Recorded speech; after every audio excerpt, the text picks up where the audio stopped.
बढ़ेंगे आगे। उज्जैन की खबर है, महाकाल मंदिर में ड्रेस कोड की मांग उठने लगी है। जी हां, महाकाल मंदिर में अब ड्रेस कोड की मांग उठी है। मंदिर में श्रद्धालुओं के लिए ड्रेस कोड की मांग उठी है।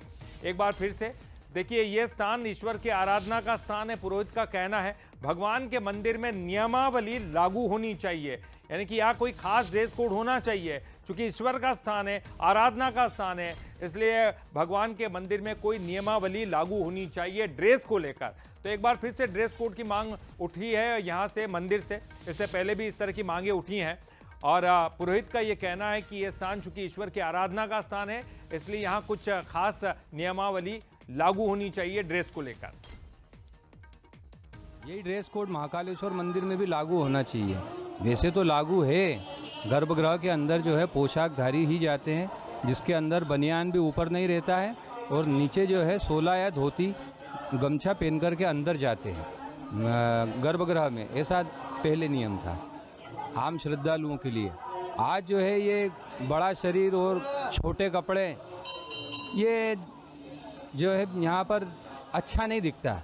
इस हिसाब से मंदिर में भी ड्रेस कोड होना चाहिए, महाकालेश्वर मंदिर में भी ड्रेस कोड होना चाहिए।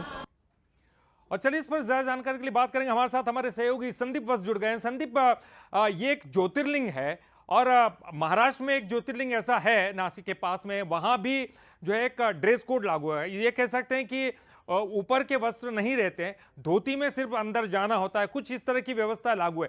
क्या उसी व्यवस्था के तहत महाकाल मंदिर में भी ये व्यवस्था लागू करने की बात हो रही है?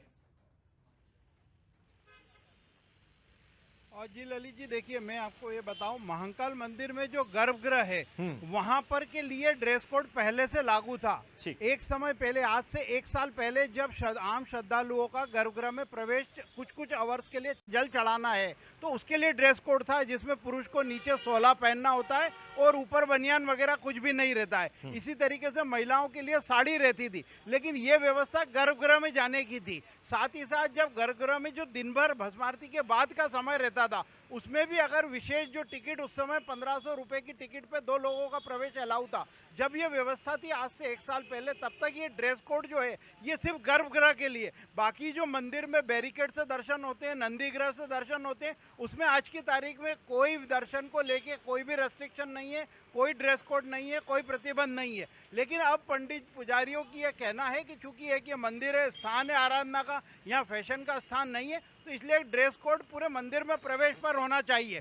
निश्चित तौर पे जो भारतीय परिधान है, कई बार हम देखते हैं रील बनाने के चक्कर में, ऐसे पहले मामले हुए हैं, रील बनाने के लिए कोई युवतियां आती हैं, वो उस तरीके के कपड़े परिधान में आती, या कोई युवक आते हैं जो कहीं गॉगल या अपने आप को एक फैशन पोज करते हैं, रील बनाते हैं। तो इस तरीके के मामलों पे पहले भी मंदिर समिति ने कार्रवाई तो की है, लेकिन एक सख्त ड्रेस कोड अच्छे से बन के लागू हो, ये पंडित जी को और सबकी, पुरोहितों की भी मांग है, साथ अन्य लोगों की भी है। तो इस बारे में मंदिर समिति की ओर से आज तक कुछ अभी नहीं आया है। समय समय पर मांग उठती रही है, हो सकता है आने वाले समय में एक जन सामान्य के लिए एक कोई डिसिप्लिन हम देखें। ललित जी, चलिए, बहुत बहुत शुक्रिया आपका इस पूरी जानकारी के लिए संदीप जी।